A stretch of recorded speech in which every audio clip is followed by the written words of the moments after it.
Hey, how's it going, guys? Let's just get right into the video. As much as I hate to say it, this new Drake album is whack. This new album is mid, and it's not looking like it's a very good album, guys. I just listened to it for the first time, and I gotta say, there's only like one song that really impressed me in this entire project. And I feel that after listening to this whole album, this might be the worst Drake album I've listened to probably ever, actually, guys. And you know I'm huge Drake fans. I'm a huge Drake fan. And hearing that this is kind of a flop is kind of sad to me as well. So don't come here and leave hate. I'm on your side, guys. I'm not trying to start any trouble. I'm just here to share my opinion, guys. So if you have anything negative to say, please leave it to yourselves, guys. I'm not here to talk about that. But let's go ahead and get started. The cover art is really cool. It's this little dog. It's this dog I think his nephew drew. So that's really cool, guys. I think that really shows a deeper, more like nice side to Drake, that he's able to use something that his nephew drew as his picture. And it really got me excited about this project. And really talking about his previous project, actually Nevermind. His previous solo project, actually Nevermind. It really had me concerned about the quality of his upcoming next project, guys, because as you guys know, the mixing was whack in that album. So hearing that he was coming out here with this new album, it made me think, okay, maybe he'll fix these problems. Maybe he'll turn over a new leaf, start making good music. But no, it seems like he's really just here making tracks that he's really just asleep at the wheel, guys. He's not really working very hard to deliver. So we have his first track here, and it's called Virginia Beach, guys. And this is pretty mid opener. I thought the opener for Actually Nevermind was quite a lot better, guys. This one didn't really encapsulate what I feel like it means to be a Drake fan. This one really was just kind of mid. The mixing wasn't very lush, guys. And then we go straight into the Amen track, which features Tizo Touchdown. And I think Tizo really didn't bring his all to this project. I don't know if that's Drake's fault. I don't know if that's Tizo's fault, guys. I think it's just kind of sad that he would come onto this track and really just also sound like he's not bringing the energy that he needs to be bringing. And the message here, Amen, it's a little bit religious. I don't feel like it's cool that he's pushing his religious background onto us, the viewer. I think that's kind of whack, guys. Let's move on to Calling for You with 21 Savage. Now, 21 Savage is a great artist. You've heard me talk about this before. I'm a huge 21 Savage fan, almost as big as how big of a Drake fan I am. But 21 Savage really just dropped the ball on this track as well, guys. I don't know if this is all Drake's fault, and maybe he's telling them, hey, this album doesn't matter, so don't put any effort into it. I don't know if that's what he's been saying to them, because it definitely feels like that's what happened. But anyway, guys, this track, Calling for You, it's about calling for somebody. And then we have Fear of Heights, number 4. And this track is a little bit goofy. This is kind of a goofy track because it's really saying to us that Drake is afraid of heights. And I don't know if this is a metaphor or not, but if he is, he's kind of a wuss. I think it's kind of showing us that he's kind of a wuss and he's kind of goofy. He's a goofy guy who's afraid of heights. I don't know about y'all, but I don't want to listen to music of somebody who's afraid of something. I think it's kind of sad that we have reduced ourselves to this point in society, that we glorify people who have fears. That's kind of sad, guys. Next we have Daylight with Adonis Graham. I never knew how to say that name, I'm sorry. Adonis Graham. And I don't know who this guy is, but he's not very good, guys. And Daylight kind of day sucked. First-person shooter featuring J. Cole. We definitely have some video game influence in here. Like, you can hear the influence with video game music. And I thought this track, I didn't think it was terrible. I definitely didn't think it was terrible, but when J. Cole came in, the song definitely improved quite a bit. But when J. Cole wasn't on this track, I felt like the mixing was kind of whack. They definitely mixed the drums and the beat definitely too close to the vocals. But that's just my opinion, guys. I definitely think I could understand somebody enjoying this track.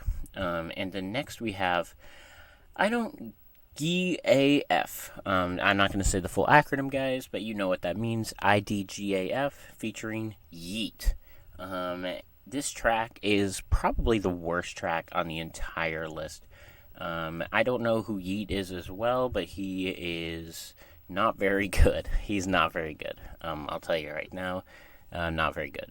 That's all I really have to say about this. It's very obvious that this is one of the worst tracks. But next we have 7969 Santa. This is just really showing again, like, Drake is kind of going down this goofy route where he's not taking himself seriously. He's making a song called 69 Santa. Are you serious? Are you kidding me, Drake? Pretty ridiculous. Slime You Out. Pretty big disappointment. We already talked about this on this channel. This song, when it dropped before the album, really disappointing. The mixing was really bad, personally. I think the mixing was pretty bad. Bahama's Promises, this one was kind of interesting how it had that Bahama theme to it, and how there was promises involved. And we know that there's promises to be made whenever Drake promises he's going to have an album out, and he hints that an album's coming out, but he never releases that album. This kind of seems like a slap in the face to those people who have been waiting for this album, but he just won't drop, guys. And then we have Tried Our Best, which obviously he did not with this album, so I don't even need to cover this one. This one just kind of pisses me off. Screw the World Interlude featuring DJ Screw. Now, if you know anything about DJ Screw, you know he's a very controversial topic.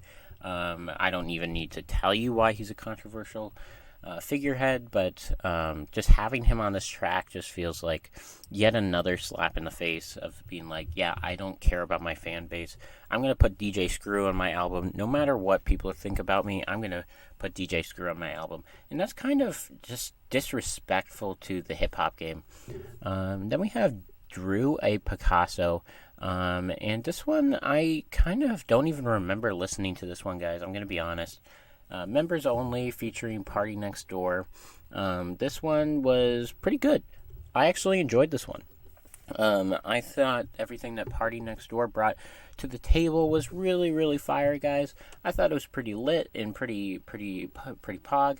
And Members Only, I think it refers to how everyone who listens to his album are his members, and this is Drake's member, guys. But anyway, guys, let's just keep going. What would Pluto do? This is referring to the fact that Pluto is no longer a planet. So, like, what would Pluto do? Pluto is kind of like the quiet kid at school. Like, we don't want to, like, make him too mad, you know what I'm saying? And we already talked about that in the first-person shooter area. But anyway, guys, this track is not the best track I've heard. It kind of sounds like, if you're reading this, it's too late. Bootleg. It doesn't sound like it should, guys. All the Parties with Chief Keef. I don't know why someone has the name Chief Keef. That's kind of cringe. But he says all the parties, guys. Parties are obviously kind of against God, and we do not like partying on this channel. So obviously, I'm gonna have a problem with this song, guys. And also just the mixing. Again, the mixing on this is whack. We got some bad mixing on this. Then we have 8 a.m. in Charlotte, and Charlotte is probably talking about North Carolina, and I'm pretty close to North Carolina, guys. I live very nearby, and 8 a.m. in Charlotte. I don't need to talk about the mixing, because the mixing wasn't terrible on this one, actually. But I really like the melody and the bass behind it. But the message just kind of sounds like it's falling on deaf ears. It sounds like it's a deadly premonition of what's to come, guys. and it's really a political statement. Then we have BBL Love, which is an interlude, and I'm really kind of disagreeing why he would have a second interlude in this album. This album is not that long. We do not need 2 interludes, guys, but that's just my opinion, guys.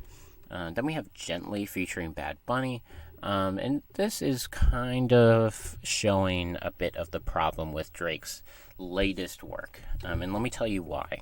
Because Bad Bunny is such a great artist, and putting him up against the likes of Drake on not even his own album, and he just wipes the floor with everything that Drake does. Bad Bunny is just such a great performer, and Drake is just sounding like, I don't really care. Like, I'm not much of a... I've made my art in the past, and now I'm just going to keep making art, but I'm not going to care when I make the art. Even though I have tons of fans who are hoping that I'm going to put all this work into my art, I'm not even going to put any work into my art. But that's just my opinion, guys. Rich Baby Daddy. This refers to possibly sex. This kind of refers to sex, and how people will do sexual favors. And obviously, guys, I'm not a fan of that. I think Lil Yachty, of course, he would be... in the next track. That's kind of a given, guys. But Sexy Red, even just having someone where their main name is Sexy with 2 Y's, that seems really disrespectful. And what about our Christian fans? What about Drake's Christian fans? Like what does he think they're gonna do when they have to listen to this album and see this? This is super, super disrespectful to all of us. And then we have another Late Night featuring Yachty, and this is referring to the grind, being on that entrepreneurship grind, and being late, working super late. And I really respect, while I do respect the message in this, I think the mixing is pretty whack. I think it's pretty whack mixing, honestly. The mixing, I think the mids and the lows kind of flowed together a little bit too much. It wasn't very lush, guys. And then we have Away From Home, and this is the second to last track. And we can see that the message here is that Drake is away from home because he's doing this tour that he obviously does not want to do, because when he performs, he just doesn't look like he's really performing, guys. And then finally, we have Polar Opposites, and my message here is obviously, I guess he's talking about how he used to be this one way and now he's this different way. I'm not really sure what he's going for. But, yeah, and this one's fine. But anyway, guys, yeah, this whole album, I think it's written with bad mixing. It really just makes you think like someone who has millions of dollars worth of equipment, and he doesn't even care to bother to try mix and master his music. It's just kind of disrespectful.